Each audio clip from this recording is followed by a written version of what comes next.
우리 한 목소리로 합독하겠습니다. 마태복음 6장 24절 시작. 한 사람이 두 주인을 섬기지 못할 것이니 혹 이를 미워하며 저를 사랑하거나 혹 이를 중히 여기며 저를 경히 여김이라. 너희가 하나님과 재물을 겸하여 섬기지 못하느니라. 그러므로 내가 너희에게 이르노니 목숨을 위하여 무엇을 먹을까 무엇을 마실까 몸을 위하여 무엇을 입을까 염려하지 말라. 목숨이 음식보다 중하지 아니하며 몸이 의복보다 중하지 아니하냐. 공중의 새를 보라. 심지도 않고 거두지도 않고 창고에 모아들이지도 아니하되 너희 천부께서 기르시나니 너희는 이것들보다 귀하지 아니하냐.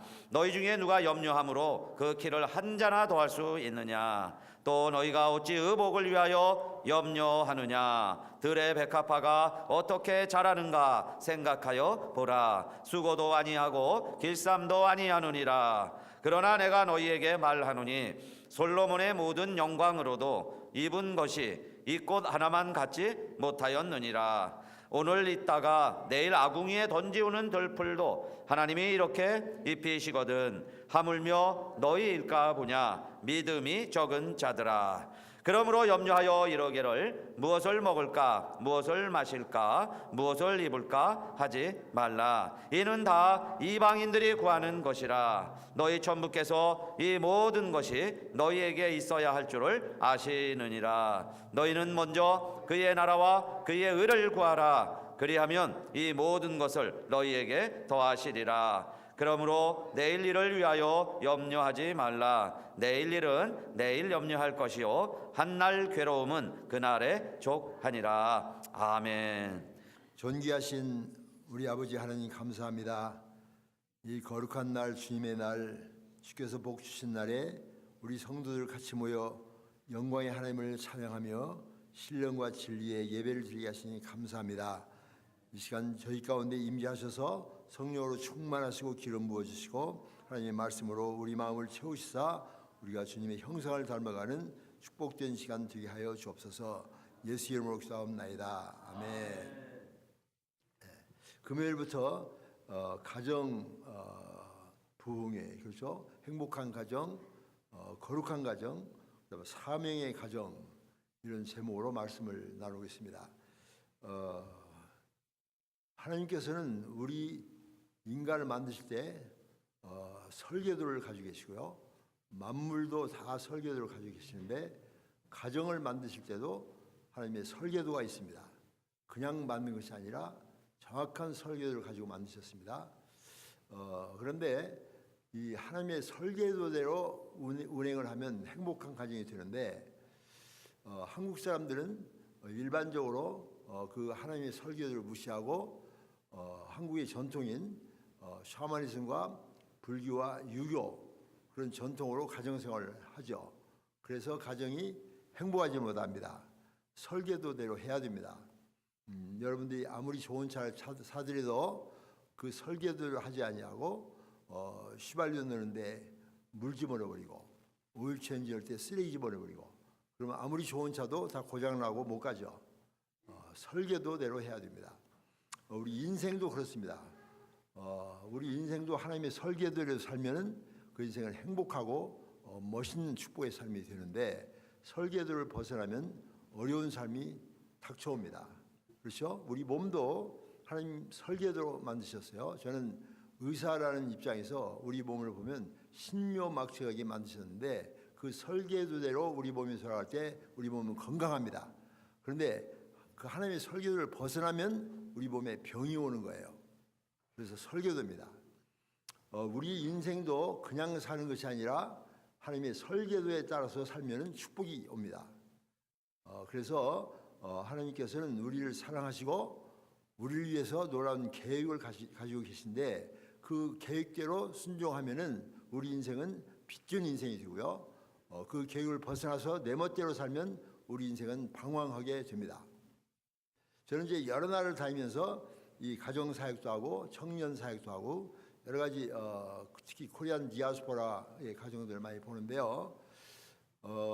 여러 나라를 다니면서 보니까 한 가지 공통점이 있어요. 무슨 공통점인가? 다 한평생을 삽니다. 다 한평생을 사는데 그 삶의 질을 보면은 가지각색이에요. 어떤 사람은 남에게 해를 끼치면서 사는 사람도 있어요.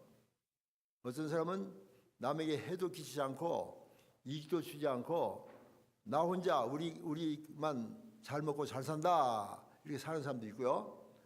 어떤 사람들은 남에게 유익을 끼치면서 사는 사람도 있습니다. 그게 나눠지더라고요. 자, 한번 묻겠습니다. 나는 지금까지 살아온 삶을 살펴보니까 나는 남에게 늘 유익을 주면서 나 때문에 세상이 아름다운 세상이 되어간다라고 확신하는 분 한번 손 한번 들어보세요. 없네요.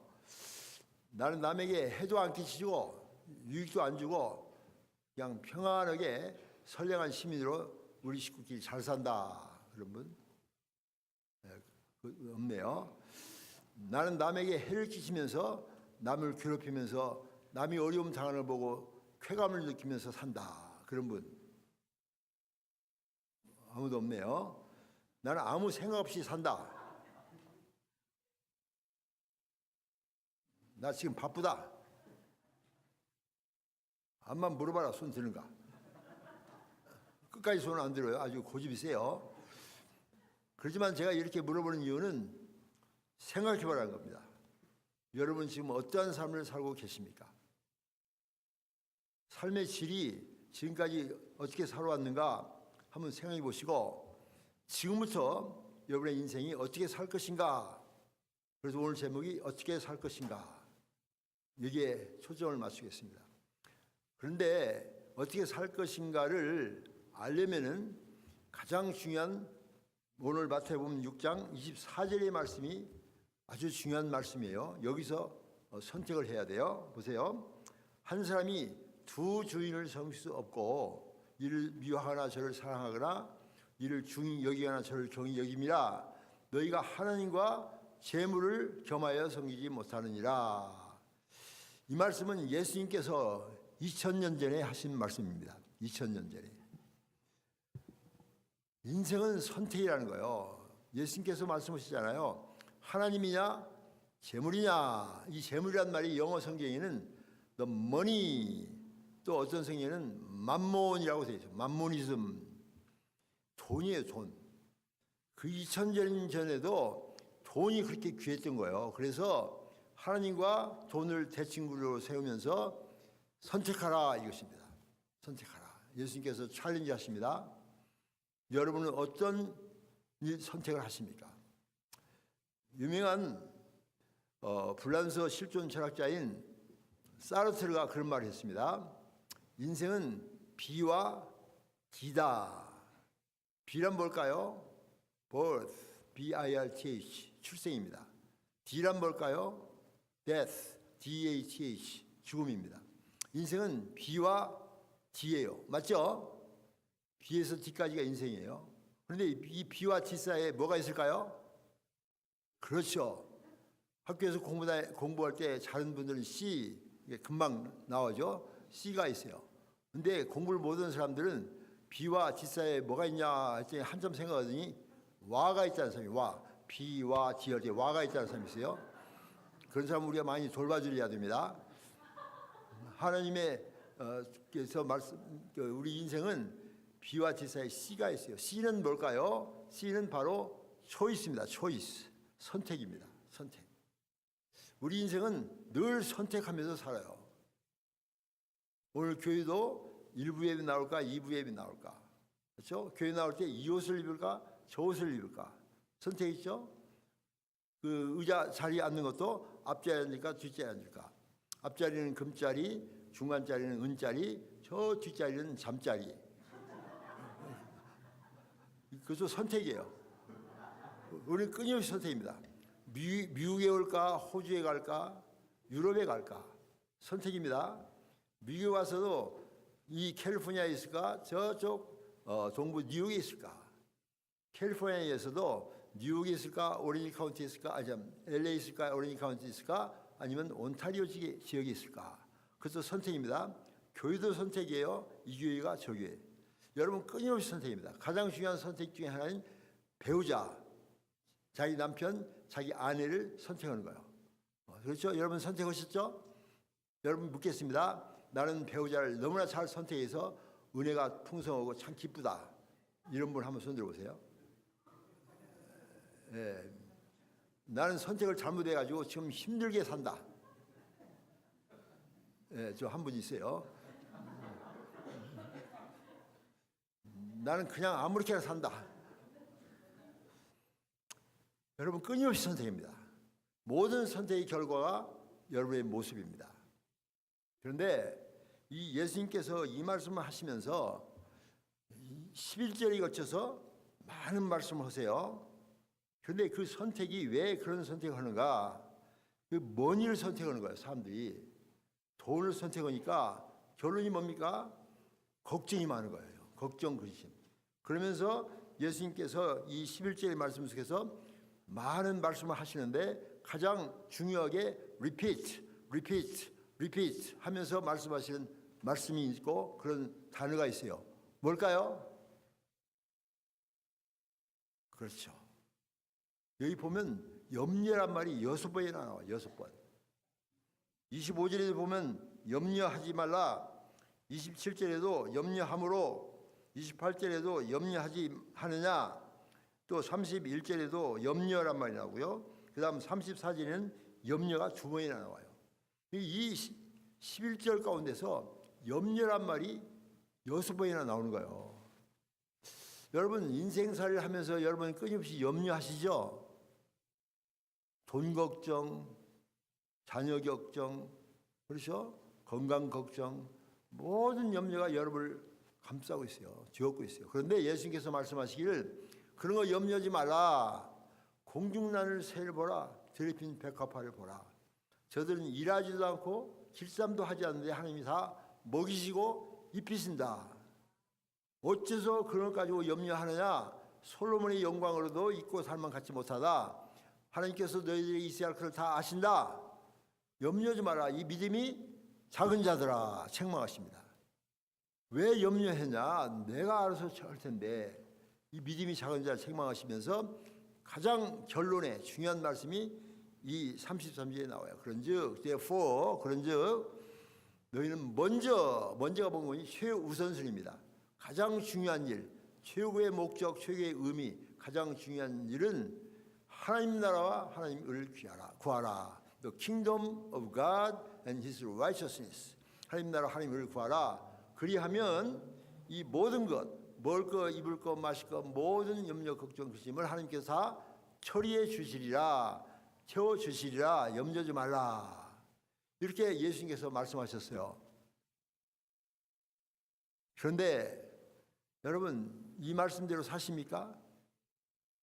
여러분의 삶의 현장이 먹든지 마시든지 무엇을 하든지 모든 직업의 현장에서 하나님 나라와 하나님 의를 구하십니까? 그걸 구하시면 나머지 먹고 입을 마실 것은 하나님이 다 해주겠다는 약속이에요. 예수님 말씀입니다. 그런데 많은 크리스찬들이 하나님 나라와 하나님 의를 구하지는 않고 무엇을 구합니까? 먹을 것, 마실 것, 입을 것 이걸 막 그냥 구하는 거예요. 막 이것까지 염려, 걱정, 근심 싸우고 막 그러는 거예요. 그러니까 하나님이 이 일을 해주시려고 그랬는데 자기가 할 일을 않고 하나님이 하실 일을 자꾸 하는 거예요. 자기가. 그러니까 하나님이 기분이 나쁘세요. 너는 네 일 하지 왜 내 일을 자꾸 하냐? 자꾸 하니까 하나님께서 그럼 네 마음 한번 해봐. 잘 돼요? 잘 안 되죠? 그러니까 염려, 걱정이 더 많아지지. 하나님이 하실 일이고 내가 할 일이 있어요. 내가 할 일은 먼저 하나님 나라와 하나님 의를 구하는 것입니다. 먹든지 마시든지 무엇을 하는지 하나님의 영광을 위해서 하는 것입니다. 그렇게 하면은 나머지 먹고 입을 거 마실 거 모든 건강 모든 것도 다 하나님이 다 처리해서 올바르게 축복해 주시라 이런 약속인데 우리 크리스찬들이 하나님이 하실 일을 지가 하고 지가 할 일은 않는 거예요. 그러니까 여러분이 신앙생활을 하면서도 어려운 거예요. 저는 이 말씀을 제 삶에 늘 묵상합니다. 저는 말씀 묵상 큐티를 34년 동안 지금 하고 있습니다. 그래서 큐티의 축복이 뭔 거니? 그냥 큐티라는 것은 말씀 묵상은 성경 읽는 것이 아닙니다. 성경 공부도 아닙니다. 성경을 암송하는 것도 아니에요. 말씀 묵상은 뭔 거니? 이 말씀 속에 내가 들어가서 거기서 하나님은 누구신가? 예수님은 누구신가? 성령님은 누구신가? 그리고 나는 누군가? 지금 예수님께서 무슨 말씀을 나에게 하시는 것인가? 이것을 늘 묵상하면서 주님과 대화하는 겁니다. 이것이 말씀 묵상이에요. 그러면 주님의 음성을 듣습니다. 주님의 음성을 듣고 그대로 순종하는 거예요. 이것이 말씀 묵상이에요. 저는 34년 동안 이렇게 살다 보니까 제 삶의 모든 것이 하나님 중심이 되는 거예요. 모든 것이 하나님 중심이에요. 이 어떤 일이 생겨도 하나님께서 하신다. 감사한 거예요. 매사에. 이런 삶을 살다 보니까 내 삶이 하나님 안에서 풍성해지고 그리고 모든 주위 사람들에게 축복의 통로가 되는 삶을 살 수 있게 됐습니다. 제가 처음부터 이런 거 아닙니다. 저는요 원래 이 말씀을 묵상하면서 내 자신을 살펴봤더니 저는 원래 저 외정시대 때 태어났고요. 그리고 제가 초등학교 다닐 때 6.25 동란이 생겼고 한국은 300만이라는 수많은 사람들이 죽고 세계에서 가장 비참하고 가장 불쌍한 나라가 한국이 됐어요. 고아와 거지와 그리고 모든 과부들이 한국 가서 꽉 찼어요. 먹을 것이 없었습니다. 많은 사람이 굶어 죽었고 모든 사람들이 다 병자였습니다. 그런데 그 당시에 저는 어릴 때 보면서 와 어떻게 살 것인가? 저는 초등학교 때부터 어떻게 살 것인가? 그런 생각을 하게 됐어요. 걱정이 되더라고요. 거지가 너무나 많은데. 그런데 우리 아버지가 너는 의사가 되라 그러시는 거예요. 그래서 저는 우리 아버지가 무서워가지고 무조건 의사가 되기로 결정했어요. 의사 말고 사는 거면 어떨까요? 그럼 맞아요. 첫째. 그리고 쫓겨나요. 그럼 거지가 돼요. 나는 거지 싫어요. 무조건 예 의사가 되겠습니다. 나중에 봤더니 의사가 부자요. 그래서 나는 어릴 때부터 의사가 되기로 결정했습니다. 왜냐? 부자가 돼서 잘 먹고 잘 살려고. 그죠? 그래서 열심히 공부해가지고 의과대학을 갔어요. 근데 의과대학 갔는데 의과대학 가서 문제가 생겼습니다. 그 아이덴티티 크라이시스란 말이 있습니다. 정체성의 위기가 온 거예요. 나는 누군가? 나는 왜 사는가? 인생의 목적이 무엇인가? 그런 생각을 자꾸 하면서 아주 인생이 점점 힘들어지기 시작했어요. 방황이 시작됐습니다. 그러다가 제가 대학교 때 CCC라는 선교단체를 만나고 그 부흥회에서 인격적으로 예수님을 만나게 됩니다. 이것이 놀라운 변화입니다. 저도 그전에 교회를 다녔지만 인격적으로 주님을 만난 적은 없어요. 그냥 우리 전 가족이 다니는 단체로 다니는 우리 하나님, 우리 예수님. 그런데 그때 이 부흥에서 주님이 예수님이 내 안에 오시고 내 인생의 주인이 내가 아니라 예수님으로 바뀌었어요. 그러니까 내 인생이 완전히 바뀐 것이 인생의 혁명인 거예요. 혁명은 주인이 바뀐 것입니다. 그리고 제 인생은 주장하는 분이 이제 내가 아니라 예수님이구나. 그러한 다음에 그러니까 그냥 갑자기 세상이 환해지는 거예요. beautiful world. 아름다운 세상이 됐어요. 그전에는 잿빛 세상이었습니다. 근데 아름다운 세상으로 바꿔졌어요. 성격도 바꿔지고 기쁘고 환희가 넘치고 감사가 넘치고 얼마나 자아상이 밝아지는지요. 새 사람 됐어요. 그때 부른 제 찬송이 주 예수 내 맘에 들어와 계신 후 변하여 새 사람 되고 내가 늘 바라던 참빛을 찾음도 주 예수 내 맘에 오시 주 예수 내 맘에 오심 주 예수 내 맘에 오심 물밀듯 내 맘에 기쁨이 넘치는 주 예수 내 맘에 오심 찬송이 넘쳐나기 시작했어요. 찬송이 넘쳐나는 거예요. 기쁨이 넘쳐나는 거예요. 감사가 넘쳐나는 거예요. 아름다운 세상이요. 그 5.16 혁명 직후 그 아무런 한국 땅에서 저는 기쁨이 넘치는 삶을 살기 시작했습니다. 여러분 인생의 주인이 누굽니까? 돈입니까? 여러분 자신입니까?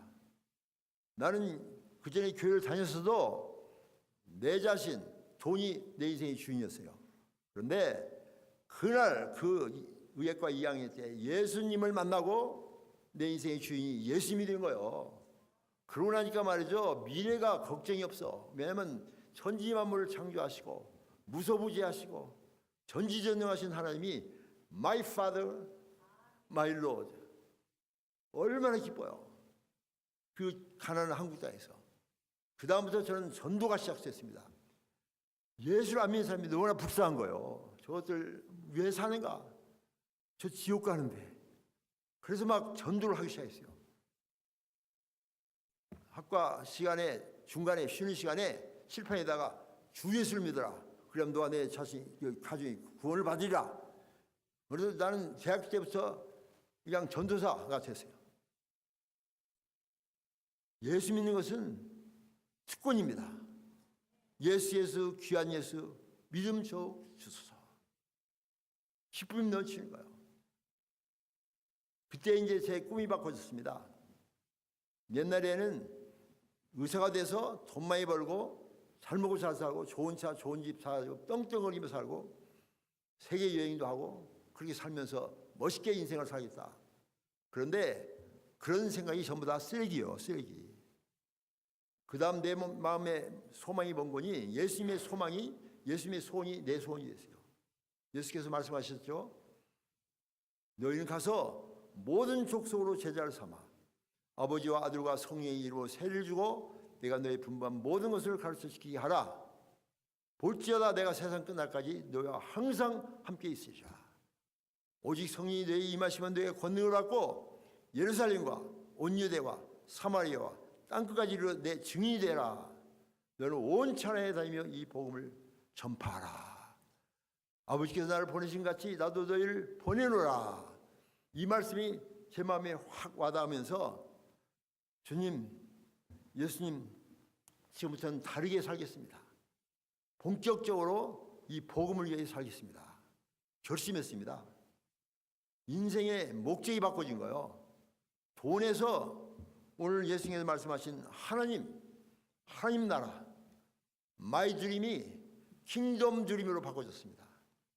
이것은요, 인생에서 혁명입니다. 혁명. 놀라운 일입니다. 제 인생의 가장 축복된 그날, 그 새벽, 그 예배 시간에 주님을 만난 거예요. 그러고 난 다음에 제 인생이 이제는 그냥 사는 것이 아니다. 내 혼자 배 떵떵거리면서 뚱뚱하게 살면서 살찌게 먹고 마시고 이런 것이 아니라 복음을 전하는 것이다. 복음을 전하고 싶었어요. 그래서 방학이 되면 저 농촌 저쪽 시골에 가서 방 내내 의료봉사하고 전도하고 그랬습니다. 그런데 그때 사람들이 나보고 그렇게 은혜를 받으면 신학교를 가서 목사님 되라. 그래서 저도 그것도 생각해 봤는데요. 제가 이제 의료봉사를 다니다 보니까 목사님보다는 의사가 훨씬 복음 전하는데 좋은 도구예요. 목사님은 예수 믿는 사람들에게 권위가 있습니다. 그죠? 그런데 목사님은 예수 안 믿는 사람한테 가면 권위가 있어요? 없어요? 없어요. 예수 안 믿는 사람은 누가 권위가 있는 거니? 의사가 권위가 있어요. 의사가 말하면 환자는 다 듣습니다. 의사가 진찰을 하는데 옷 벗으세요. 벗을 거야 안 벗을 거야? 나 여자예요. 그래요? 다 벗어. 목사님 벗으면 안 벗습니다. 다 벗어. 벗고 돈까지 줘. 이야, 의사 좋다. 나는 의사로서 복음 전도자가 되기로 결심했습니다. 그런데 제가 이제 한국에서도 의과대학 졸업하고 미국 의사 시험도 합격하고 꿈이 있었어요. 그리고 저기 세브란스 병원에서 인턴십을 했어요. 인턴십은 과를 정하기 전에 모든 걸 다 로테이션합니다. 그래서 나는 그 인턴십을 해보니까 의사가 너무나 바쁜 거예요. 의사 바쁩니다. 밤에도 부르고 새벽에도 부르고 주일날도 부르고 계속 삐삐거리고 그렇죠? 의사가 너무나 바빠요. 이게 의사 바쁘면 안 되는데, 나는 복음 전해야 되는데, 청년들에게 제자 훈련하고 대학생들을 키우고 선교도 다니고 전도 다니고 이런 일을 하고 싶은데 의사가 너무나 바쁜 거예요. 그래서 저는 그때 어떤 생각을 했느니 가장 좋은 선택을 해야 되는데 그 선택 중에서도 가장 한가한 과를 택해야 되겠다. 한가한 과. 한가하면은 전도도 다니고 제자훈련도 다니고 다 할 수 있잖아요. 그죠? 내과를 가봤더니 안 되겠어요. 온문이 내과요. 여기도 내과, 여기도 내과, 계속 부르는 거예요. 밤에도 부르고 새벽에도 부르고 예배 시간도 부르고 안 되겠어요. 내과 포기. 여기 내과 하시는 분도 있지만은 맞추가로 바꾸면 더 좋아요. 그다음 일과를 가봤어요. 일과를 가봤더니 처음에는 재밌었는데 나중에는 너무나 힘들어요. 그냥 계속 응급환자가 많은 거예요. 응급실에서 깨지고 터지고 뒤집어지고 그냥 막 계속 수술하고 밤새도록. 그것도 포기했습니다. 소아과를 가봤습니다. 나는 애들이 참 이뻐요. 그죠? 꾹꾹 깎아서 이쁘죠? 근데 이것들이 아플 때는 하나도 안 이쁩니다. 막 울고 터지고 막 야단하고 막 정신없이 그냥 막 어디 아프냐 물어보면 대답도 않고 울기만 하고 그냥 엄마도 울고 나도 울고 막 힘들어서 안 되겠어요? 포기. 산부인과 갔어요. 저는 산부인과가 좋았어요. 왜냐하면 여자들 이쁘잖아요. 벗으세요. 너무나 산부인과 좋았는데 문제는 아기가 아무 때나 나오는 거예요. 밤이나 낮이나 새벽이나 예배 시간이나 막 나와. 아기 나온다고 그래서 막 뛰어가서 보니까 걸려가지고 안 나와요. 그래서 빨리 나오라 했더니 여기가 조사오냐고 안 나와 아기가. 밤새도록 아기만 나오고 바빠요. 산부인과도 포기. 그러니 미국에 왔어요. 미국에 와서 이제 또 모든 과를 로테이션 해봤더니 역시 다 마찬가지예요. 한가한과를 택해야 되는데 선택입니다. 선택. 가장 중요한 선택을 해야 되는데 안 바쁘고 응급환자가 없는 과가 무슨 과인가 봤더니 정신과더라고요. 정신과는 응급환자가 없습니다. 응급으로 미치는 사람 봤어요? 전부 다 살살 미치니까. 근데 문제는 영어였어요. 제가 73년 1월 달에 46년째이죠. 미국에 와서 뉴욕주에서 인턴십을 하는데 영어를 내가 했더니 이 사람들이 잘 못 알아듣고 그 사람들이 영어인데 나도 못 알아듣고 서로 말하는데 아무도 못 알아듣고 보통 사람 말도 못 알아듣는데 미친 사람 말 어떻게 알아듣겠어요 제가? 정신과다 나도 미치겠다. 정신병 전염됩니다. 또 안 돼요. 그래서 포기했어요. 할 게 없는데 맨 마지막에 발견한 것이 마취과입니다. 마취과는 환자들이 말을 안 씁니다. 말하려면 마스크로 씌워서 재웁니다. 다 자요. 말 안 해도 돼요. 그래서 제가 마취과를 택했고요. 또 직장을 고를 때도 어느 병원이 돈 많이 주는가가 아니라 어느 병원이 한가한가. 그랬더니 이 헌팅턴 비치의 오렌지 카운티 그곳에 어떤 의사가 나도 모르는데 자기 병원에 와서 일 좀 해달라고 해서 가서 봤더니 정확하게 나를 위한 병원이에요. 늘 놀아요. 일주일에 10시간 내지 20시간밖에 일하지 않습니다. 이런 병원이 미국 천지에 하나밖에 없어요. 그런데 내가 미시간에 있는데 밤중 2시에 전화 와가지고 그 병원에서 일 좀 해달라고 나도 모르는 사람한테 전화가 왔어요. 가서 봤더니 정확하게 하나님께서 나를 위해서 마련한 병원이에요. 여러분 하나님 나라와 하나님 의를 구하면 그 나머지는 하나님이 하신다니까요. 저는 그걸 평생토록 체험하고 있어요. 먼저 하나님을 영광 돌리고 하나님을 기쁘시게 하고 하나님 마음에 합한 사람이 되자. 그러면은 나머지 일은 하나님의 일이야. 하나님이 다 아셔서 하세요. 맡기는 거예요. 그랬더니요 주님께서 끊임없이 내 삶을 인도하시면서 적재적소 필요에 따라서 계속 이렇게 인도하시는 것을 저는 지금도 체험하고 있습니다. 지금도 체험 중입니다. 그래서 저는 하나님의 말씀을 믿습니다. 내 상식과 내 고정관리로는 말이 안 되는 건데 그래도 믿는 거예요. 베드로가 그러지 않아요. 밤새도록 고기를 잡았는데 하나도 잡히지 않아요. 새벽이 됐어요. 오늘은 허탕 쳤구나. 다 뒤집어봤더니 고기가 없어요. 근데 예수님이 그 왼쪽에다 그물을 내리라 그러잖아요. 그러니까 예수님은 목수고요. 그 베드로는 바다에서 산 어부예요. 전문가예요. 이 새벽에 거기에 있을 리가 없어요. 다 뒤졌어요. 그러면 베드로가 그랬을 거 아니에요. 예수님 가서 대피지나 하세요. 여기는 내 놀이터예요. 왜 거기다 그분을 내리라고 하세요? 이미 내려봤어요? 없어요. 그리고 거절할 수 있습니다. 그렇죠? 근데 예수님 앞에 베드로가 뭐라고 그러죠? 밤낮도록 수고했지만 아무것도 잡은 것이 없지만 말씀에 의지하여 내가 그물을 내리겠나이다. 딱 내렸더니 와, 그물이 찢어질 정도로 고기가 잡힌 거예요. 이거 보고 뭐라고 얘기하니? 믿음이라고 얘기합니다. 상식과 고정관념과 편견을 다 끊어버리고 주님 말씀하셨으니까 순종하는 거예요. 주님 말씀하시면 내가 나가리다. 주님 뜻이 아니면 내가 멈춰서리다. 나의 가고 서는 것 주님 뜻에 있으니 오 주님 나를 이끄소서. 이게 믿음이에요. 주님 말씀하시면 그 길은 아닌데 주님 잘못하셨어요. 나 안 갈 거예요. 근데 내 상식과 고정관념과 내 실력과 내 모든 것을 벗어버리고 주님 뜻을 따르는 것을 믿음이라고 얘기합니다. 우리 크리스찬들이 믿음이 없어요. 주님 뜻을 따르지 않아요. 자기의 고정관념과 자기의 상식대로 살아요. 그러니까 자꾸 방황하는 거예요. 저는 말씀대로 순종하는 훈련을 지금 하고 있습니다. 저는 그래서 마취과를 택했습니다.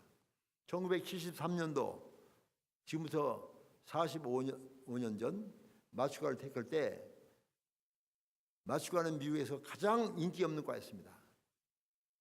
가장 많이 사고가 생겨서 법정에 가고 가장 돈도 못 벌고 의사 같지도 않아요.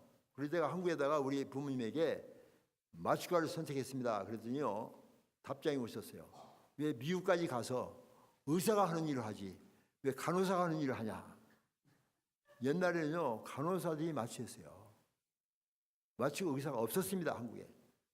그래서 수술은 잘 됐는데 환자는 죽었다 그런 말 있죠. 마취로 죽은 거예요. 마취가 굉장히 위험한 겁니다. 아무나 하는 게 아닙니다.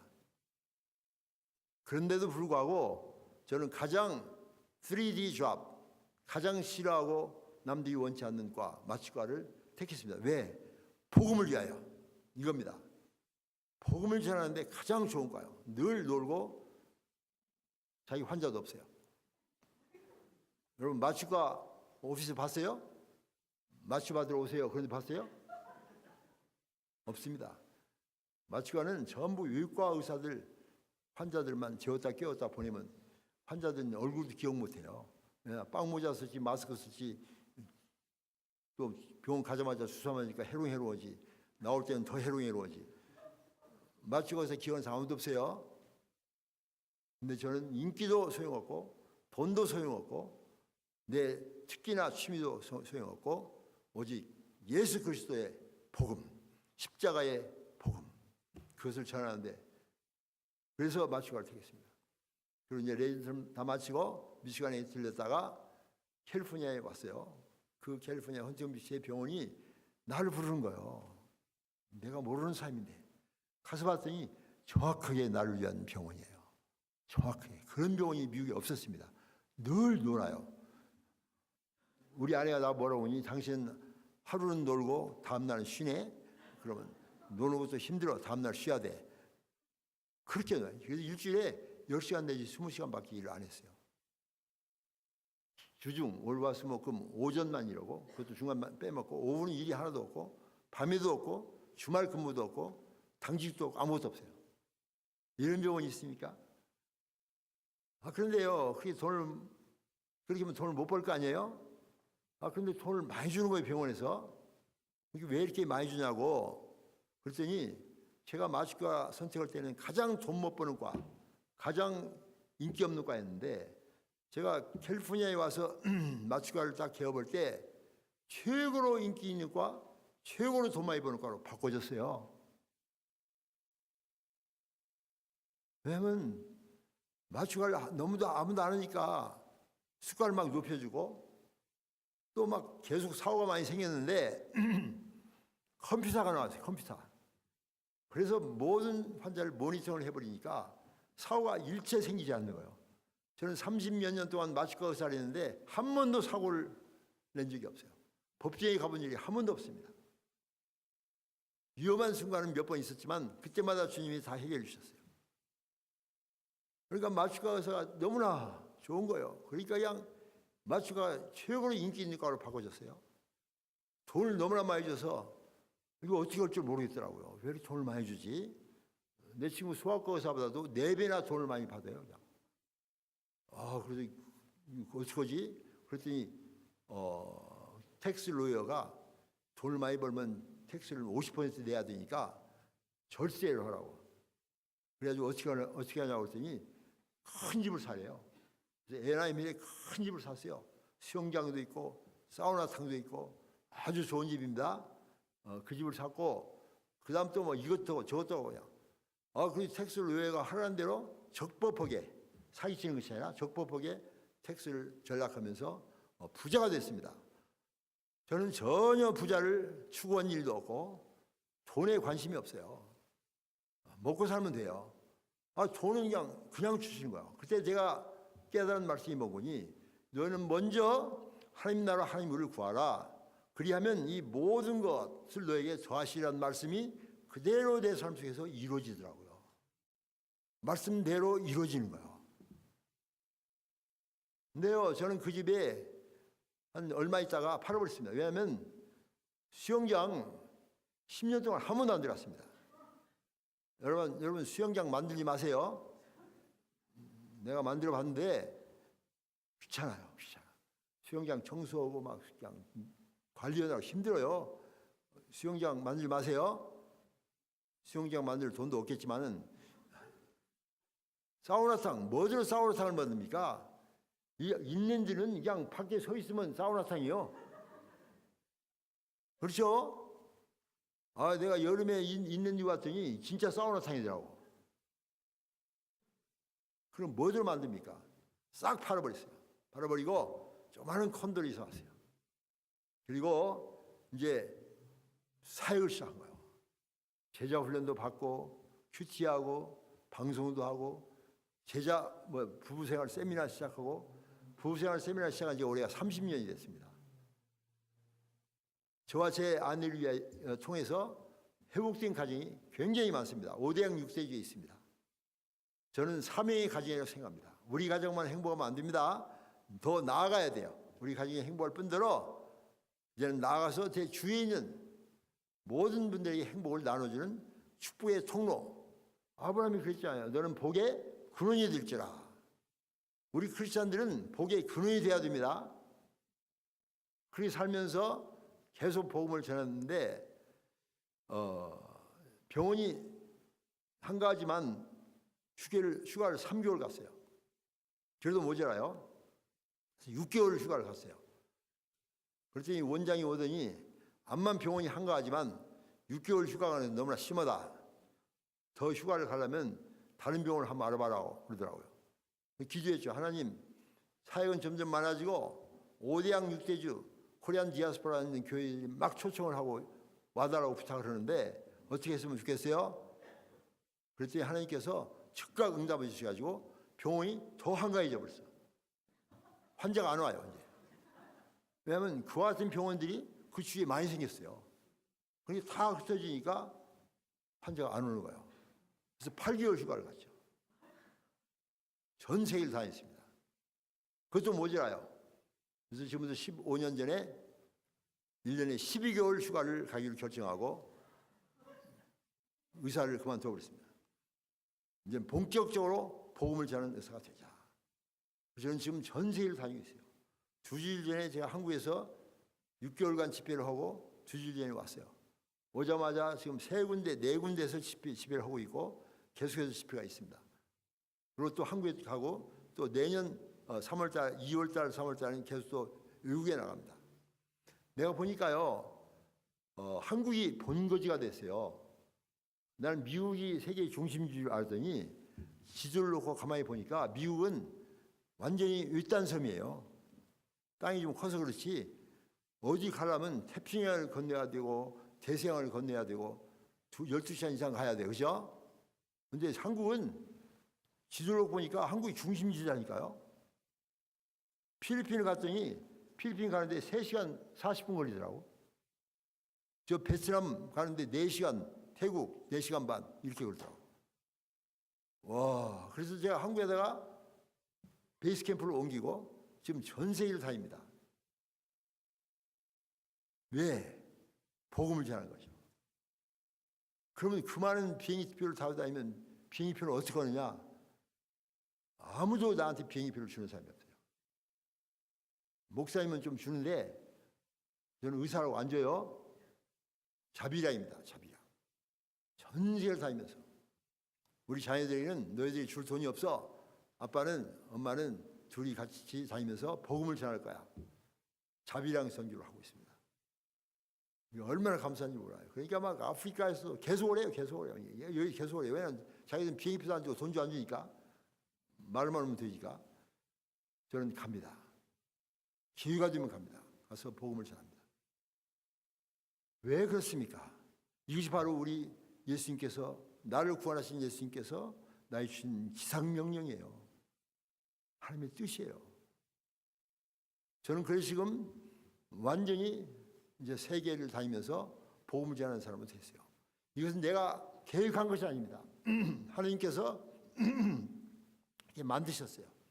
제가 대학교 2학년 때 사형이라는 책을 가지고 전도를 했어요. For Spiritual Laws라는 전도를 했는데 그 제1 원리가 뭔거니 하나님은 당신을 사랑하시고 당신을 위하여 놀라운 계획을 가지고 계십니다. God loves you and He has a wonderful plan for your life. 저는 그 말씀을 들으면서 얼마나 감동한지 몰라요. 나 같은 자를 위하여 이렇게 연약하고 부족한 나를 위하여 우리 하나님이 나를 계획하시고 준비하시고 인도하시는 사실이 너무나 영광인 거예요. 영광입니다. 하나님은 나를 사랑하셔서 나를 위한 계획이 있으시다. 그래서 저는 그 계획에 순종하기를 결심하고 늘 말씀 묵상하면서 하나님 어떻게 하면 좋겠어요? 제가 15년 전 의사를 그만둘 때도 내가 멋대로 그만둔 거 아니에요. 하나님께서 말씀을 통해서 말씀하셨어요. 어떻게 할까요? 이제 그만해라. 뭐 너 돈 벌려고 의사하느냐? 의사 너 말고도 많아. 복음을 전해라. 그래서 과감하게 의사를 딱 그만뒀습니다. 이거 영광이죠. 그리고 집도 팔아버리고 조그마한 콘도로 이사하고. 저는요 얼마나 이렇게 감사한지 몰라요. 나와 같이 일하는 여기 있는 데도 있고 저쪽 오렌지 카운티에 있고 LA도 있는데 그 친구들은요 돈을 너무나 많이 벌어서 집을 몇백만 불짜리 가지고 살아요. 몇백만 불이요. 그런데 그 집에 가면 부부가 둘이 있어. 애들도 나하고 둘이 있어요. 뭐대로 큰 집을 가지고 살아요. 그 메인테인 하느라고 얼마나 힘든다, 그죠? 내 후배 하나는 너무나 큰 집에 살고 있는데 남편은 산부인과 가서 이제 직장에 가서 아기 받고 있는데 이 부인은 그냥 아침 그냥 10시까지 막 계속 자고 있는 거예요. 침대에서. 아, 그런데 누가 왔다 갔다 하더랍니다. 그래서 딱 봤더니 어떤 이상한 남자가 왔다 갔다 하더래요. 침실에서. 그래서 이 사람이, 이 자매가, Who are you? 그랬더니 그냥 도둑이 깜짝 놀라면서 Who are you? 그러더랍니다. 침대 속에, 큰 침대 속에 쑥 들어가 있으니까 여자니까 잘 안 보이죠. 도둑은 아무도 없는 줄 알고 왔다 갔다 지금 뒤지고 있는데 Who are you? 그러는데 깜짝 놀라요, 도둑이. 그냥 도둑이 엉겁게 Who are you? 그러더랍니다. 시커먼 이런 문제가 생겨요. 집 적으면 그런 문제 안 생기죠? 나는 그 사람들을 보면 불쌍해요, 불쌍해. 뭐대로 큰 집을 가지고 있냐? 제발 좀 팔아라. 그리고 그 남은 돈을 하나님 영광에 쓰라. 저는요, 참 마음속에 이 가치관이 하나님 나라이기 때문에 돈에 대해서 별로 관심이 없습니다. 있어야 할 만큼은 있어야 돼요. 없어가지고 홈레스 그냥 또 뭐 노숙자가 돼서 막 그냥 돈 좀 주세요. 손벌 있으면 그거 안 돼요. 저는 그렇게 살면서 복음을 전합니다. 우리의 사명은 복음 전하는 것입니다. 하나님께서 우리 이 땅에 보내신 것은 우리만 구원받기 위해서 보낸 것이 아니라 나를 통해서 수많은 사람들을 구원하시기 위한 하나님의 계획이 있으신 거예요. 만약 여러분만 구원받기를 하나님이 원하셨다면 여러분 예수 믿는 즉시 구원받은 즉시 하나님 나라로 데려가야 돼요. 여기 있어봤자 계속 범죄하고 자빠지고 그죠? 자빠지고 넘어지고 그 분간이 뭔 줄 아세요? 자빠지는 것은 자기 스스로 넘어지는 것, 자빠지는 것이고 넘어지는 것은 남이 밀어서 넘어지는 것이에요.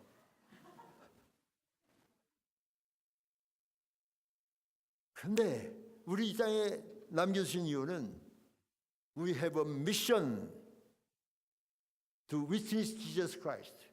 예수님을 온 세계에 전파할 사명이 있기 때문에 여러분 보내신 겁니다. 우리는 사명자로 이 땅을 사는 거예요. 하나님 나라에서 보내신 에이전트입니다. 그리고 이 땅을 하나님 나라로 확장시키는 거예요. 예수님께서 마가복음 1장 15절에 오시자마자 사명을 선포했어요. 때가 찼고 하나님 나라 가까웠으니 회개하고 복음을 믿으라. 하나님 나라를 예수님이 선포하셨어요. 그래서 그 나라가 예수님이 이제 성령으로 말씀하실 때 온 유대와 사마리아와 땅끝까지 이르러 내 증인이 되라. 그래서 온 세계를 하나님 나라로 확장시키라고 주님이 우리에게 주신 그레이트 커미션 지상명령입니다. 그리고 우리는 그 사명 가지고 사는 거예요. 에이전트라는 것은 우리말로 말하면 간첩이요. 하나님 나라에서 파송된 간첩으로 우리 사는 겁니다. 목사님은 한 곳에 딱 해서 나는 간첩이다라고 있는 고정 간첩이시고 우리 일반 성도들은 막 돌아다니면서 복음을 전하는 그런 암약하는 관청이에요. 그래서 우리는 복음을 전하는 삶이 있어요. 그래서 우리는 가는 데마다 예수 그리스도를 전파해야 돼요. 제가 어저께도 어떤 낮에 어떤 모임이 있어서 갔는데 거기에서 예수 안 믿는 사람이 반절 이상 되는데 나보고 얘기 좀 하래요. 제가 나가서 내가 왜 의사로서 의사를 그만두고 복음을 전하고 다니는가 이 간증을 했어요. 그래서 예수 믿는 것이 최고의 축복이라고. 예수 안 믿는 사람이 있고 캐톨릭도 있고 그런데 막 전파했어요. 그랬더니 사람들이 그냥 시열일 수 있는 거예요. 듣고 막 그냥 감동하는 거예요. 얼마나 좋은 시간을 가는지 모릅니다.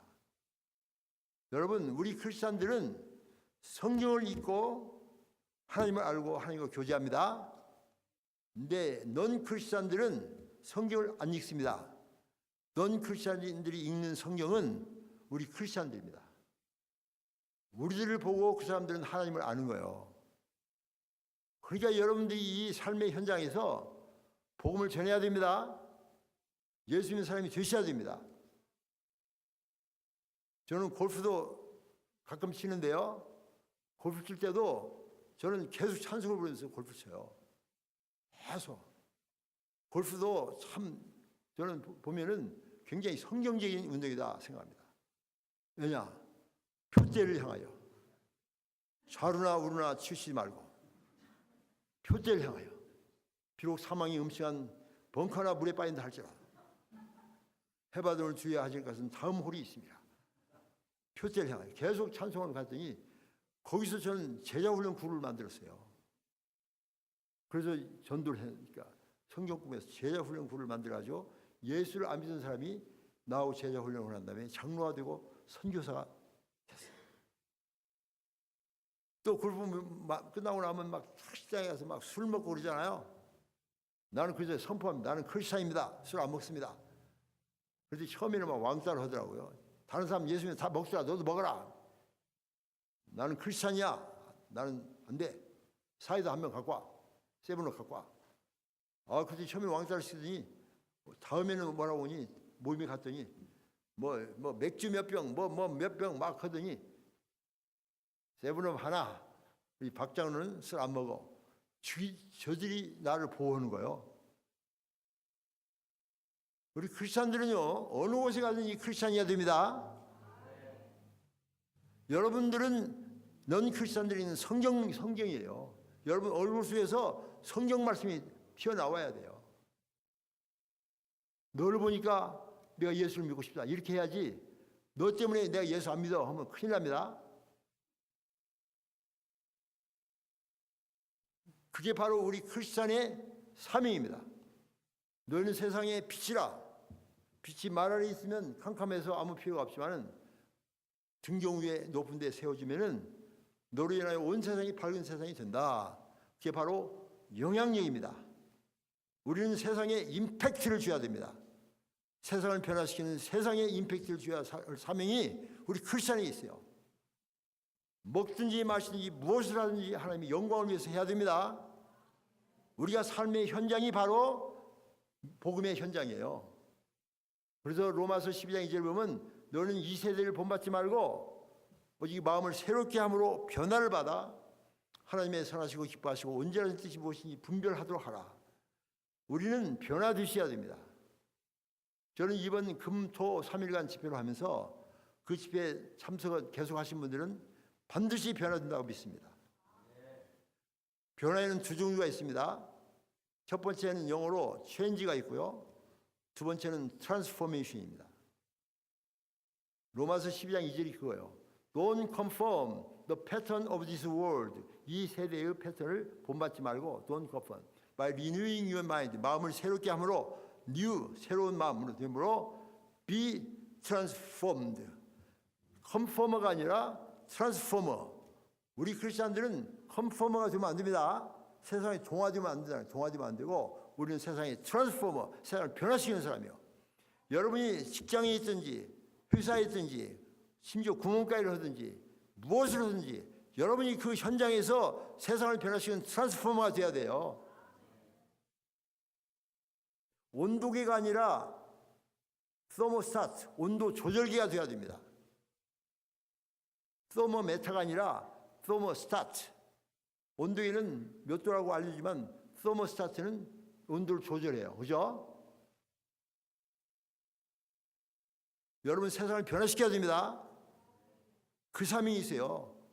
어떻게 세상을 변화시킵니까? 여러분의 삶의 현장이 세상이에요. 선교지에만 갈 필요 없어요. 여러분이 있는 그 직장, 그 회사, 그 가게, 그게 삶의 현장이고 그게 바로 선교지입니다. 그리고 여러분 우리 모두 미국 온 사람들은 다 선교사로 온 거예요. 그런 마음을 가지고 삶의 현장을 다시 나가시기 바랍니다. 여러분은 변화되셔야 됩니다. 예수를 10년, 20년, 30년 믿었어도 똑같다면 여러분이 진짜 크리스찬인가 아닌가를 점검해 봐야 됩니다. 크리스찬은 변화된 사람들입니다. 크리스찬들은 삶을 변화시킵니다. 빛을 발하는 것입니다. 소금의 역할을 해야 됩니다. 바다에 소금이 몇 퍼센트 되신 줄 아십니까? 바닷물이 짜지 않아요. 몇 퍼센트 되신 줄 아세요? 3%. 3%가 바다를 짜게 만들고 모든 오염물질을 전부 다 정화시키는 능력이 있어요. 이 로스앤젤레스 지역에 3%의 크리스찬만 있으면 로스앤젤레스가 변화됩니다. 그런데 소금인 것 같더니 소금이 아니에요. 제가 한번 그런 일이 있었어요. 설렁탕 집에 갔어요. 너무나 싱겁지 않아요. 그래서 소금이 있어서 소금을 탔어요. 안 짜요. 이상해져요. 더 짰지. 약간 달콤해져요. 더 짰지. 이제 달콤해졌어요. 봤더니 소금이 아니라 미원. 똑같아요. 겉보기는. 똑같이 하얀 소금같이 생겼어요. 소금같이 생겼는데 소금이 아니요. 미원이요. 자, 한번 묻겠습니다. 나는 지금까지 내가 가는 곳마다 빛과 소금으로서 살면서 나 때문에 세상이 변화됐다. 그런 마음 손 들어보세요. 없네요. 나는 소금 같이 했지만 사실은 미원이었다.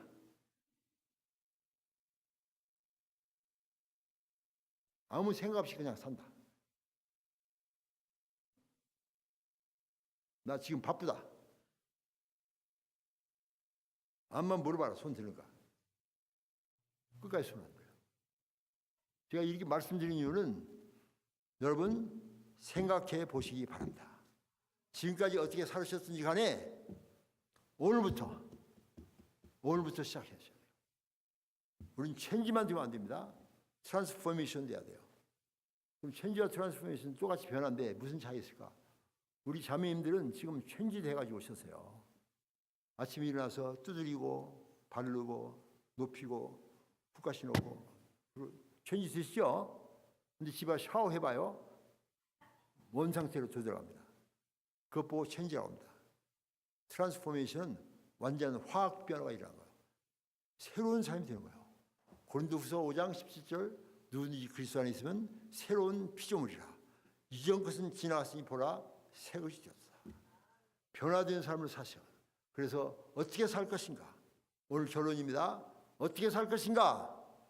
오늘 하루 종일 집에서 생각해 보세요. 어떻게 살 것인가? 내 지금까지 어떻게 살아왔는가? 앞으로 어떻게 살 것인가? 저도 기도하면서 생각하면서 2019년을 계획하고 있습니다. 2018년보다 훨씬 더 의미 있고 보람되고 하나님께서 인정하시는 그런 걸작의 인생을 살기를 소원합니다. 여러분도 그와 같은 도전을 받으시고 여러분 나이가 얼마든지 관계없어요. 지금부터 시작하면 지금부터 여러분의 후반전이 시작되는 거예요.